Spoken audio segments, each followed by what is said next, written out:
Bonsoir à toutes et à tous, heureux de vous retrouver pour la tranche info en direct sur votre antenne Canal 10 Télévision avec au programme de cette soirée Info 10, le journal local et régional qui sera suivi du jeudi anthropologie avec notre expert des humanités classiques africaines Youssere Kalala Omotunde. Ce sera après la coupure pub de 19h, mais pour l'instant place au JT.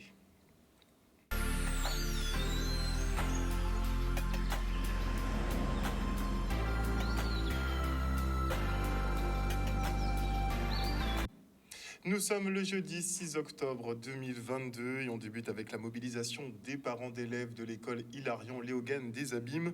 Ils dénoncent la fermeture d'une classe de CM2 pour la création d'une à double niveau. Pour l'administration, les effectifs ne permettent pas de maintenir les deux classes de CM2 de l'école. Regardez. Là, on apprend qu'ils veulent clôturer une classe de CM2, c'est-à-dire celle de ma fille, et faire une classe à double niveau, CM1, CM2, et une classe de CM2. Donc, on conçoit que ça arrive dans certains établissements qu'il y ait des classes à double niveau. Simplement, on nous dit ça un mois après que les enfants ont commencé les cours avec la nouvelle maîtresse, une maîtresse avec qui les enfants s'entendent bien, qui fait du bon boulot. Et donc du coup, pour nous, c'est pas acceptable, puisque les enfants, ils vont en 6e l'année prochaine. C'est une année assez clé pour eux, c'est-à-dire que s'ils ne suivent pas le programme à la lettre, ils seront vraiment en difficulté l'année prochaine. Ce qui nous a été annoncé, c'est que les effectifs, en tout cas, ne permettent pas le maintien de l'ouverture de la classe, tout simplement. C'est une histoire de chiffres, d'effectifs, et derrière, les difficultés vraiment de nos enfants ne sont pas forcément prises en compte. En tout cas, on nous laisse entendre que c'est pris en compte, mais quand on va au fond des choses, on se rend compte qu'il y a un problème. Si on était... Dès la rentrée, quand on était rentré, on nous dit bon voilà, c'est comme ça et c'est tout. Voyez, mais malheureusement, ça ne s'est pas passé comme ça. On a commencé normalement avec nos deux classes et puis au final, on veut nous en couper une, faire le à double niveau comme je vous disais. Et donc pour nous, c'est vraiment pas intéressant pour les enfants parce qu'il y a des enfants qui sont un petit peu plus en difficulté que d'autres. Et même au niveau du professeur qui aura la classe à double niveau, tout ça, donc c'est compliqué. Donc nous, on voulait montrer qu'on est contre cette décision et voir qu'est-ce qu'on peut faire pour y remédier. On est en contact régulier quand même avec eux, avec l'éducation nationale. Ce matin encore, j'ai eu le DAZEN en ligne. C'est le responsable de tous les inspecteurs, donc je l'ai eu au téléphone ce matin. On essaie quand même, au-delà de la mobilisation, on essaie de trouver des moyens d'accompagnement pour les enfants. On essaie de trouver des solutions parce que quand on bloque l'école, qui est pénalisé finalement? Ce sont les enfants parce qu'ils ne vont pas à l'école. Il y a des personnes qui ont la possibilité pédagogiquement d'accompagner leurs enfants, d'autres non. Donc forcément, ils sont pénalisés les enfants. Mais derrière, c'est de savoir aussi dans quelles conditions on reprend. Un reportage signé Charlie Dagonia. Et les membres du Conseil économique, social et environnemental régional, eux, se penchent sur un enjeu majeur qui est le changement climatique. Ces derniers émettent des pistes de réflexion et d'action pour éclairer la population sur l'impact des variations à long terme de la température et des modèles météorologiques. Le reportage. Le but de ce séminaire, c'est déjà permettre aux conseillers économiques et sociaux de Guadeloupe de se retrouver. Sur ces derniers mois, on a eu beaucoup de réunions en distanciel. Et c'est une occasion aussi pour nous de nous retrouver. Nous sommes 49 membres. C'est intéressant de faire des réunions en distanciel, mais c'est toujours beaucoup plus intéressant de créer de l'émulation quand on se retrouve physiquement. Le but de ce séminaire, au-delà de ce premier objectif, c'est de nous permettre de réfléchir sur les sujets sur lesquels on travaille toute l'année. On a des sujets qui ont trait à l'économie, à la jeunesse, aux affaires sociales, aux affaires financières, budgétaires et à l'environnement, à l'écologie, à l'équilibre sociétal. Je suis animateur d'un atelier qui s'appelle La Fresque du Climat, qui est un atelier ludique, collaboratif et scientifique qui permet de comprendre les liens de cause à effet dans le changement climatique et d'élaborer des pistes d'action pour faire face à cet enjeu majeur de notre société. Les personnes vont bien comprendre que c'est un enjeu majeur et qui influence et qui modifie déjà nos modes de vie et qu'il va falloir bien comprendre le principe du changement climatique pour pouvoir apporter les bonnes réponses. Moi, j'intègre depuis aujourd'hui le Césaire en qualité de membre de la Chambre des métiers. Donc oui, j'y tenais parce que c'est de cette base nous pourrons apporter effectivement à la région l'expertise nécessaire pour pouvoir prendre les décisions au plus proche de la population. Vraiment, on a toutes les visions possibles de la Guadeloupe et trouver un terrain d'entente, ça, il n'y a pas plus formidable que ça, quoi. Et vraiment, ça va nous permettre de prendre toute la dimension de la Guadeloupe dans son intégralité. De ces 2 jours de séminaire, ce qui va ressortir déjà, c'est une meilleure compréhension du travail que nous-mêmes, conseillers économiques et sociaux, on a à fournir pour notre société. Ça, c'est un premier niveau qui est en interne, qui ne concerne que nous, j'ai envie de dire, les 49 conseillers économiques et sociaux de Guadeloupe. On a un deuxième niveau, c'est qu'on va sortir quand même des propositions. Ces propositions, on va les sortir pour déjà entamer des discussions avec d'autres corps constitués. Les corps constitués, ça peut être le monde économique, ça peut être le monde de la vie sociale, ça peut être le monde des décideurs politiques. Ça peut être aussi le gouvernement français, ça peut être aussi l'Union européenne. À mon avis, nos idées ne servent pas qu'à nous. Nos idées peuvent avoir un écho, nos idées peuvent interpeller, nos idées peuvent aider à prendre de meilleures décisions pour nous-mêmes. Et plus efficace que le changement climatique pour accélérer la transition écologique, on trouve la guerre. Le conflit entre la Russie et l'Ukraine incite les gouvernements occidentaux à se défaire au plus vite des énergies fossiles venant de l'Est, mais aussi à faire des économies d'énergie pour passer au moins l'hiver. Un problème inexistant sous nos latitudes, mais solidarité oblige. Les économies seront de rigueur, notamment dans les administrations. À l'instar du chauffage en hexagone, les climatiseurs sont dans le collimateur en Guadeloupe. Une annonce faite par le secrétaire général de l'UNSA Fonction publique de passage sur l'archipel. Regardez.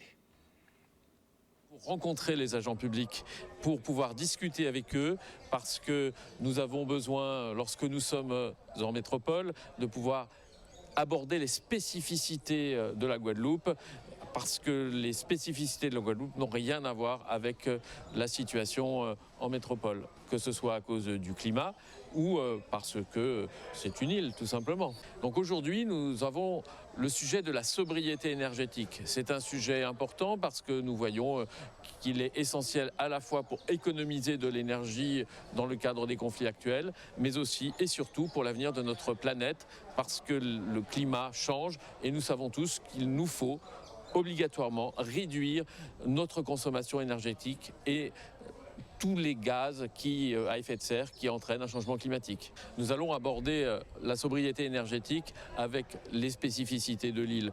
Par exemple, nous allons aborder la question des climatiseurs. Nous pensons qu'il faut qu'ils soient utilisés à bon escient, c'est-à-dire peut-être augmenter un petit peu la température de climatisation, passer de 22, 23 à 24, 25, 26 degrés. Par exemple, fermer les fenêtres, les portes lorsqu'on utilise un climatiseur. Mais au-delà de l'utilisation de climatiseurs, voir comment on peut utiliser dans une rénovation des bâtiments l'ensemble des spécificités de l'île. Je pense aux alizés, avec cette chance que vous avez de pouvoir avoir ce climat grâce aux alizés, pouvoir modifier les bâtiments afin de mieux les réfrigérer naturellement, et ça implique de réfléchir et de modifier les choses. Et puis les équiper aussi de panneaux solaires. Par exemple, je pense à ce qui a été fait au lycée de Port-Louis ou du Gosier, dans lequel les toits ont été équipés de panneaux solaires. Ce qui est vraiment important dans ma visite, c'est tout ce que j'apprends ici et que je vais pouvoir utiliser pour défendre les collègues, pour défendre l'organisation du service public, de la fonction publique ici en Guadeloupe. Et je vais avoir comme interlocuteur les ministres à mon retour à Paris et je vais appuyer sur les revendications qui m'ont été expliquées ici. Et notez que l'alimentation électrique de Marie-Galante est de nouveau pleinement opérationnelle. Depuis le 4 octobre dernier, des coupures ont impacté la Grande Galette. Au pic de l'événement, un blackout total s'est produit, privant les 7000 foyers de l'île d'électricité pendant 1h30. En cause une panne sur la liaison sous-marine avec la Guadeloupe continentale qui a donc été réglée aux alentours de 14h cet après-midi. Et on enchaîne avec le 6e colloque international médico-sociologique autour du parcours des personnes âgées en temps de crise. Ce qui est sûr, c'est que la période Covid a mis en exergue les difficultés du système de santé, mais aussi l'isolement des seniors en perte d'autonomie. La Guadeloupe fait partie des pires déserts médicaux de France, ce qui complique grandement l'accès aux soins. Les professionnels de santé dressent donc le bilan pour rectifier le tir la fois prochaine. Regardez. Le thème du colloque, c'est parcours de la personne âgée en temps de crise. Et on parle de 2 types de crises. Une crise conjoncturelle, c'est la crise du Covid que nous subissons depuis 2 ans. Quel est l'impact sur les personnes âgées? Et puis une crise qui peut survenir au niveau personnel ou au niveau familial, c'est lorsqu'un proche a une perte d'autonomie qui est liée au grand âge. Des problématiques d'isolement, des problématiques de pathologies neurodégénératives, des difficultés d'accès aux soins sur le territoire, des difficultés parfois d'accès à certains professionnels, donc qui existaient déjà, mais qui ont été mis en exergue avec la crise. Ça a mis encore en lumière un peu plus la question de l'isolement. Ça a mis en lumière encore un peu plus les difficultés du système de santé. Et ce qui est intéressant, c'est de voir comment les établissements et les professionnels de santé se sont adaptés d'année en année, en fait, depuis 2020. Ce qui s'est passé en 2020, en 2021 et en 2022, c'est différent parce qu'il y a eu un phénomène d'apprentissage. Donc là, on va faire le bilan et on va tirer les conclusions de ce qui a été fait, de nos difficultés aussi, pour se préparer pour l'avenir. Nous avons affronté tous cette crise comme nous avons pu, mais on sait qu'il va y avoir d'autres crises climatiques, voire d'autres crises épidémiologiques. Donc c'est important puisque la population guadeloupéenne vieillit et donc on se doit de se préparer pour la prochaine fois et de faire mieux. Et maintenant, je reçois Willy Hiller, gérant de l'épicerie fine de la Graine au Bocal. Bonsoir. Bonsoir. Alors, à la base, visiblement, vous étiez web développeur, vous êtes créateur aussi des jeux Caraïbes pour promotionner un petit peu plus, effectivement, nos territoires. Vous avez une autre casquette assez intéressante, vous êtes passionné de survivalisme. Est-ce qu'on peut dire qu'en cette période post-crise sanitaire et un peu, effectivement, dans le trouble de la guerre, c'est une période qui vous inspire, justement ? Ah ben oui, effectivement, depuis que ce soit la crise sanitaire ou bien les crises qu'on traverse actuellement, c'est un petit peu le vent en poupe. Les gens s'intéressent et essaient d'avoir plus d'autonomie, que ce soit en termes de production alimentaire ou également en termes d'eau, de production d'eau. Donc c'est vrai que c'est un thème qui est plutôt d'actualité. On parle aussi beaucoup d'autonomie alimentaire, de circuits verts, de protection de l'environnement. C'est beaucoup de notions qu'on entend, mais les actions sur le terrain manquent. Après, on voit effectivement fleurir de nouveaux types de commerces qui éliminent certains types de packaging, des emballages, qui essaient de passer sur des modèles plus vertueux. Mais la question se pose, est-ce que les Guadeloupéens adhèrent à ce genre de modèle ? Ben oui. Au niveau de ce projet que j'ai de la Graine au Bocal, qui est une épicerie vrac, fine et locale, j'ai plutôt été agréablement surpris de l'accueil, parce que ça rentre de plus en plus dans les habitudes, notamment le zéro déchet, parce qu'on se rend bien compte que par rapport au territoire, c'est vraiment une démarche qui est cohérente, limiter les déchets, avoir une consommation plus responsable, et je pense que les Guadeloupéens, ils sont prêts. Ils sont prêts pour ça et on y va de plus en plus vers ce type de consommation. Donc vos clients viennent avec leurs bocaux ? C'est ça, donc on peut venir avec son bocal, bon ou pas. Ça sera pesé, on va choisir la quantité qu'on souhaite d'aliments. Donc la plupart du temps, c'est issu d'agriculture bio. Et on va peser, on va acheter exactement ce dont on a besoin en termes de portions alimentaires.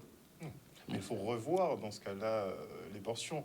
On a été éduqué d'une certaine façon, un peu en surconsommation, donc on veut toujours peut-être acheter trop. C'est ça. C'est vrai que au niveau de consommation, là, on est habitué à avoir une grosse assiette de riz.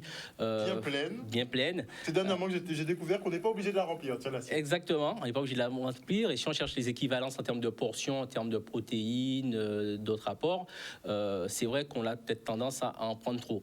D'où l'avantage aussi du vrac, c'est qu'on peut essayer des choses, on peut essayer de nouvelles choses, puisque comme on n'a pas de limitation en termes de portions, ça permet d'essayer de nouvelles choses, de nouveaux goûts. C'est vrai qu'ici on a tendance peut-être à manger de la viande à chaque repas alors que c'est pas forcément nécessaire. On va pouvoir trouver les protéines sur d'autres types d'aliments. Je prenais un débat justement avec des producteurs et des agrotransformateurs. On parlait de la problématique justement des contenants, notamment des contenants en verre. On sait aussi que la région commence à pencher un petit peu peut-être pour la consigne. Est-ce que vous pensez que ce sont des vieilles recettes qui peuvent être remises au goût du jour et qui pourraient fonctionner? Ben, clairement, d'autant plus que bon, je ne suis pas si vieux que ça, mais j'ai connu les consignes de bouteilles. Oui, bon, même moi. Voilà, c'est ça. Donc pour le territoire, c'est clairement ce qu'il faut. Et il y a des sociétés, je sais qu'il y a des sociétés qui récupèrent maintenant les bouteilles, qui les vendent en local, parce qu'il y a des pénuries à ce niveau-là. Et c'est vraiment l'idée d'où le nom d'épicerie, c'est l'épicerie qui a du sens, c'est vraiment faire les choses avec sens. Pourquoi surconsommer alors on peut réutiliser les contenants et ainsi limiter notre impact sur l'environnement. Mais il va y avoir toute une pédagogie à faire là-dessus, parce que c'est difficile de prendre une habitude, mais c'est difficile de la perdre aussi. Hein. C'est ça. Après, bon, on essaie d'être facilitateur. On n'est pas ayatollah du zéro déchet ou autre. On essaie de quand même que les gens ne soient pas trop éloignés de leurs habitudes. Après, c'est une démarche personnelle. Après, c'est une démarche politique également. Hein. C'est des choix politiques et autres. Donc, l'idée, c'est de faciliter, donner déjà aux personnes l'accès et aider d'avoir ces habitudes au fur et à mesure. Il y a une autre solution aussi, les circuits courts. Vous misez beaucoup sur les circuits courts? Voilà, je mise beaucoup sur les circuits courts lorsque c'est disponible. D'ailleurs, j'ai des agréables surprises. Il y a des produits que j'importais et je trouve l'équivalence ici, des fois meilleure, moins cher. Forcément meilleur. Forcément meilleur, effectivement. Donc, c'est ça qu'on va privilégier. On cherche d'abord en local. Si on ne trouve pas en local, ben on est obligé d'importer. Après, il y a des choses qu'on ne produit pas ici, c'est logique. Mais favoriser les circuits courts, avoir des producteurs, des fournisseurs qui sont à côté. Comme ça permet d'avoir moins d'impact sur l'environnement. Est-ce qu'ils arrivent à être constants? On sait qu'en général, vous tablez beaucoup sur ça pour établir des partenariats solides. C'est ça, donc c'est difficile. Après, nous, on a une approche épicerie. C'est pas pareil qu'une grosse enseigne, une grosse distribution. C'est qu'on peut se dire au client, ben voilà, pendant 15 jours, il n'y a pas tel produit. Il va comprendre, on a des alternatives. Mais c'est vrai que la constance, ça dépend. Il peut y avoir un aléa climatique qui fait qu'aujourd'hui, il n'y a pas de production. Donc, on essaie toujours d'avoir des alternatives par rapport à ça et orienter le client sur de nouveaux produits. Alors, il y a là le côté alimentaire, effectivement. Et sur quoi d'autre on peut jouer aussi, justement, pour avoir un comportement, on va dire, de consommation un peu plus éco-responsable? Alors, ça va être ce qu'on appelle le zéro déchet, entre guillemets. Donc, tendre vers le zéro déchet, limiter son impact. Ça va être simplement, par exemple, des brosses à dents réutilisables. Ça peut être en hygiène intime des culottes menstruelles. On a des gammes de culottes menstruelles. Ça prend, ça? Ah oui, ça... Il y a quelques mois, est-ce que ça prend? Oui, ça prend hein, au niveau, surtout pour les pré-ados. Effectivement, c'est plus simple de devoir gérer une culotte que de devoir jouer des serviettes. Donc, on a une approche. Il y a pas mal de clients qui sont satisfaits de ce type de produit. Donc, ça va être aussi pour l'hygiène. On pourra faire ces produits de beauté, par exemple, en achetant les matières premières. Donc, tout ce qui va permettre de limiter les contenants, on va mettre en avant. Vous mettez aussi en avant donc le fait main. Faites vos savons vous-même. C'est ça. Faites vos savons vous-même, par exemple. Par exemple. Voilà, on va fournir les matières premières qui vont permettre de faire ces savons. Très bien. Vous fonctionnez depuis combien de temps déjà? Depuis juin, c'est très récent. Donc, nous sommes à la marina de Rivière-Sens, à Goubert, donc sur la zone de Basse-Terre. Donc, depuis juin, on est ouvert. On aura bientôt l'inauguration, on va dire, officielle, qui aura lieu le 13 de ce mois-ci. Et voilà, on essaie de faire découvrir nos produits, notre concept et nos manières d'aborder les choses avec sens. On a une autre problématique avant de se quitter quand même qui est cruciale, l'eau, sur la consommation d'eau. Vous avez des solutions à apporter à ce niveau-là? Alors, les solutions que je propose, c'est plus en termes on va dire, de sécurité sanitaire par rapport à l'eau. C'est ce que je propose, des systèmes de filtration d'eau, des fontaines à eau. Avant tout, ça découle... Est-ce que c'est vraiment efficace, les fontaines? Ah oui, c'est efficace. Ça dépend des modèles, effectivement. Donc, moi, les modèles que je propose sont testés et ça fonctionne très bien. Moi, ce sont des systèmes, on va dire, résilients. Parce que je parle un peu de mon expérience survivaliste pour proposer des systèmes qui vont permettre d'être autonomes en cas de catastrophe naturelle en termes de potabilisation de l'eau. Après, bien évidemment, il faut avoir de l'eau à disposition. On ne va pas produire l'eau lui-même, mais on va pouvoir la purifier. Au moins ça. C'est ça. élément indispensable dans quelques mois. Hein. Ah, je pense, oui. Merci beaucoup en tout cas Willy Hilaire d'être venu sur ce plateau ce soir. On rappelle que l'inauguration effectivement de votre épicerie se passera le jeudi 13 octobre prochain. Vous proposez des nouveaux concepts justement de consommation pour être un peu plus éco-responsable. Ça commence à fleurir effectivement. On sent que ça prend un petit peu, mais on a besoin de voir si ça va prendre sur le long terme et que... De toute façon, on n'aura pas le choix. Vous pensez? Oh non, on n'aura pas le choix. Trop de contraintes écologiques et autres. Donc on sera obligé. On sera contraint d'une façon ou d'une autre? D'une façon ou d'une autre, oui. Vous pensez que c'est la nature qui va nous contraindre? Ben, c'est fort possible. De toute façon, on ne peut pas aller contre la nature. Hein. Il faut s'adapter. C'est le propre de l'homme. Il faut s'adapter. D'où votre préparation. Exactement. Merci encore. Merci. Et on part maintenant pour le tirage au sort de la 18e Coupe de basket du Conseil départemental. Et au vu des difficultés à trouver des salles, le tournoi sera compressé avec 2 matchs sur plateau par soir. Regardez.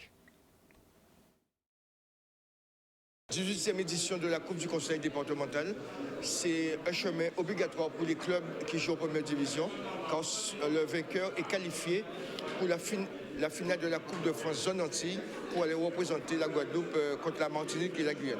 Nous sommes effectivement dans la 18e édition de cette Coupe du Conseil départemental et c'est vrai que le département accompagne la Ligue guadeloupéenne de basket depuis près de 18 ans sur cette compétition. Donc nous sommes fidèles et nous pensons le rester parce que c'est important pour nous de promouvoir le sport en Guadeloupe. Il faut savoir que la Coupe du département est vraiment spéciale. Pourquoi ?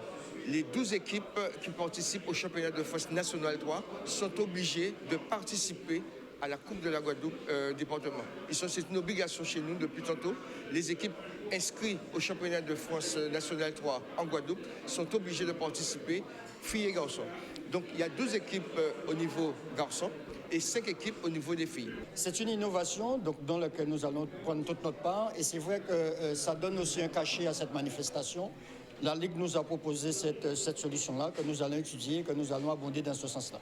Nouveauté de cette année, vu les difficultés que la Ligue, les clubs rencontrent pour avoir des salles, les matchs vont avoir lieu en plateau. Sur 2 week-ends, on va avoir les quarts et les demi-finales, de façon que les demi-finales se déroulent le mercredi après. Donc les particularités de cette année, ce sont des matchs sur plateau, donc 2 matchs par soir. La politique sportive au niveau du conseil départemental a été très claire de la part du président Guy Losbar, c'est-à-dire que relancer le sport, puisque nous sortons d'une période difficile, relancer le sport dans le département. Et pour relancer le sport dans le département, nous avons un effort conséquent à faire pour faire en sorte que les jeunes puissent revenir au sport. Pour cela, nous avons décidé d'accompagner fortement les associations et d'accompagner aussi les ligues et comités de façon à promouvoir le sport en Guadeloupe. Nous savons que le sport est un vecteur qui peut aussi être un vecteur d'emploi, mais aussi faire en sorte que le sport serve aussi de vecteur pour pouvoir promouvoir la santé en Guadeloupe. Le premier rendez-vous, ce sera le samedi 22 à Pointe-Noire et le deuxième rendez-vous le 23 à Bémaro et les demi-finales 27, 28, 29 au Gosier. La finale le 10 novembre à Petit-Bourg. Un tournoi qui sera bien évidemment en direct sur Canal 10 Télévision. Et voilà, chers téléspectateurs, nous sommes arrivés au terme de ce journal. Merci pour votre fidélité. N'oubliez pas que sur Canal 10 Télévision, vous faites l'information que nous diffusons. Le journal revient demain à 18h30. Passez une bonne soirée. Bisous, bisous tout le monde.